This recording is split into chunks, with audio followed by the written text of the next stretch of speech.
আসসালামু আলাইকুম। আশা করি আপনারা সবাই ভালো আছেন। মার্কেট আজকে কিছুটা পজিটিভ গেল। তবে সে বিষয়ে না, আমি অন্য একটা বিষয়ে কথা বলবো। সেটা হচ্ছে রাশেদ মাকসুদকে নিয়ে। আপনারা ক্লিয়ার থাকেন, রাশেদ মাকসুদ আর যাচ্ছে না।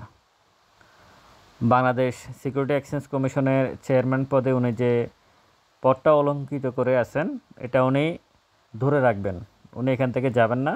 এটা মোটামুটি গতকালকে অর্থ উপদেষ্টার যে বক্তব্য, সেটা ক্লিয়ার করে দিয়েছে। আপনারা দেখেছেন অর্থ উপদেষ্টার বক্তব্য। এখানে মোটামুটি অর্থ উপদেষ্টা ক্লিয়ার করে দিছে রাশেদ মাকসুদ যাবে না। অর্থ উপদেষ্টা অনেক কথাই বলছে সেখানে সেখানে আমি দুইটা কথাকে আমি কোট করব, যে রাশেদ মাকসুদ যে যাবে না, এটার সপক্ষে ওনার দুইটা উক্তিই যথেষ্ট। সর্বপ্রথম উক্তি ছিল যে তারা তো রাশেদ মাকসুদের পদত্যাগ চাচ্ছে, এখন আবার আমার পদত্যাগও চাচ্ছে। হ্যাঁ, এবং উনি খুব হেলে দুলে কথাগুলো বলছে। এটা একটা বিষয়, যে মানে ক্ষুদ্র বিনিয়োগকারীরা যে রাশেদ মাকসুদের পদত্যাগও চাচ্ছে, আবার আমার পদত্যাগও চাচ্ছে। এটা আসলে মানে উনি বলে দিছে। তার মানে উনি তো সরকারের একদম ঘনিষ্ঠ, ডক্টর ইউনূস সাহেবের। সুতরাং ওনারা যেহেতু পদত্যাগ চাচ্ছে, তার মানে রাশেদ মাকসুদ ঠিক আছে। মানে উনি সিস্টেমে ওনার সাথে রাশেদ মাকসুদকে উনি জড়ায় নিছে। উনি কিন্তু রাশেদ মাকসুদকে ওনার সাথে জড়ায় নিছে, যে যারা আন্দোলন করতেছে, যারা রাশেদ মাকসুদের পদত্যাগ চাচ্ছে, তারা আমারও পদত্যাগ চাচ্ছে। মানে আমি তো ভালো, তাহলে আমার পদত্যাগ চাচ্ছে মানে এরা খারাপ লোক। আর দ্বিতীয় যেটা আরও গুরুত্বপূর্ণ, সেটা হচ্ছে উনি একটা কথা বলছেন, মানে উনি পুরো জিনিসটাকে চেঞ্জ করে দিয়েছে। মানে টোটাল পরিবেশটাই চেঞ্জ এখন। মানে কোনোভাবেই যে রাশেদ মাকসুদ যাচ্ছে না, এই কথাটাই পরিষ্কার। সেটা হচ্ছে আবুল খায়ের হিরো। উনি একটা জায়গায় বলে ফেলছেন, যে অনেক কথাই বলছেন উনি এখানে। তো একটা জায়গায় উনি বলছেন যে আবুল খায়ের হিরো 10 কোটি টাকা রাখছে রাশেদ মাকসুদকে এখান থেকে সরিয়ে দেওয়ার জন্য। তো আবুল খায়ের হিরো 10 কোটি টাকা রাখা মানে তো ইলিগেল। তার মানে এখানে যারা কফিন মিছিল করছে, কাফন মিছিল করছে, কালকে যারা জানাজা পড়াইছে শেয়ার বাজারের, এই সব কিছু মিলিয়ে তার মানে কি দাঁড়ালো? তার মানে দাঁড়ালো যে যারা এই কাজগুলো করছে, এরা সব আবুল খায়ের হিরোর টাকা দিয়ে করতেছে। উনি কিন্তু ইনডাইরেক্টলি এটাই বুঝেছে খুব ভালোভাবে। আপনারা উনি কিন্তু মানে ওপেন কি বলে, মিডিয়াতে উনি এইভাবে কথা বলার কথা না।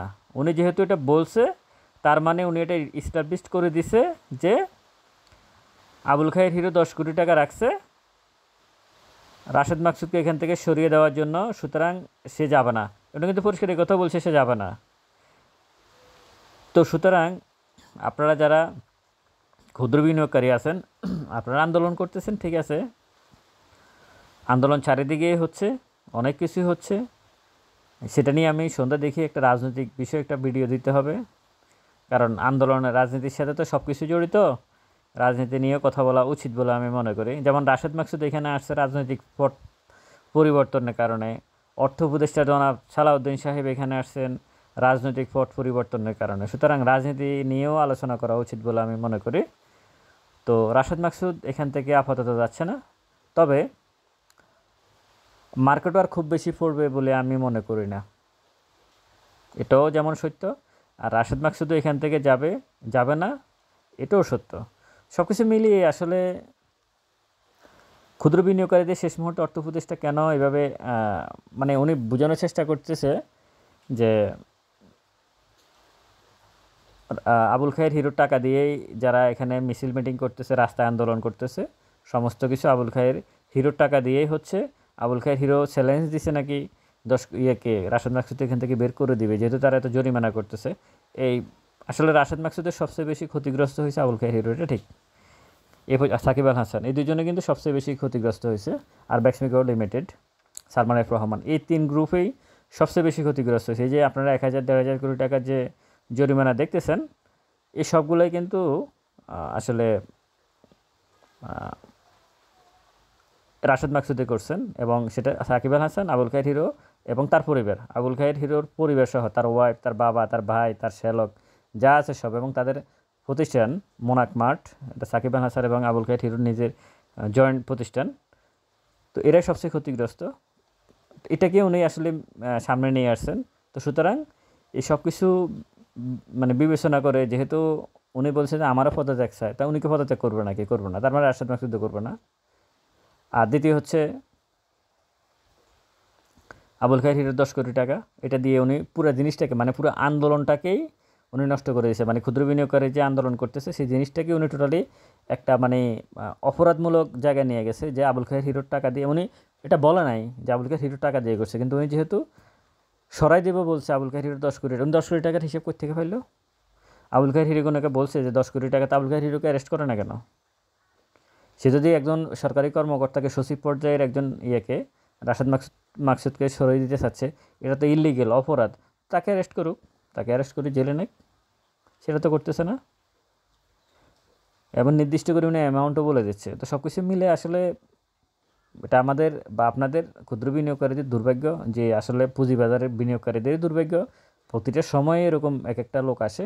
আর এক ভাই কমেন্টস করছিলেন যে আপনি তো সব চেয়ারম্যানের এই দোষ ধরেন। না, সব চেয়ারম্যান, ফয়েজ আহমদ নামে একজন আছে, উনি উনি থাকতে পুঁজিবাজার অনেক ভালো ছিল, উনি থাকতে পুঁজিবাজার অনেক ভালো ছিল। ইভেন এই খায়রুল কমিশনের সময় পুঁজিবাজার কিছুটা ভালো ছিল, কিছু সময়ের জন্য ভালো ছিল। এবং এমনকি শিবলি কমিশনের সময় 21 সালে পুঁজিবাজার ভালো ছিল। 2020-এর পরে যখন শিবলি কমিশন প্রথম ঢাকায় সিকিউরিটি এক্সচেঞ্জ কমিশনে আসছেন 20 সালে করোনার পরে, তখন পুঁজিবাজার এক টানে প্রায় 1000-1500 পয়েন্টের মতো প্লাস হয়েছিল। এক টানা 6 মাস 7 মাস পুঁজিবাজার উত্থান ছিল, আপনার গ্রাফ দেখলে দেখবেন। তো যে ভালো, আমি তো মনে করি রাশেদ মাকসুদের থেকে শিবলি কমিশন আরও ভালো ছিল। সে মার্কেট সম্পর্কে কিছুটা বুঝতো, এই লোকটা তো তাও বোঝে না। আসলে একটা কথা আছে না গ্রাম দেশে, যায় দিন ভালো আসে দিন খারাপ, বিষয়টা সেটাই। যাই হোক, আমি সেটাই বলতে চাচ্ছি যে দিন শেষে একদম মানে ফুল অ্যান্ড ফাইনাল একদম ক্লিয়ার কাট রাশেদ মাকসুদ যাচ্ছে না। ভালো থাকবেন সবাই, ভিডিওটা শেয়ার করবেন। আসসালামু আলাইকুম।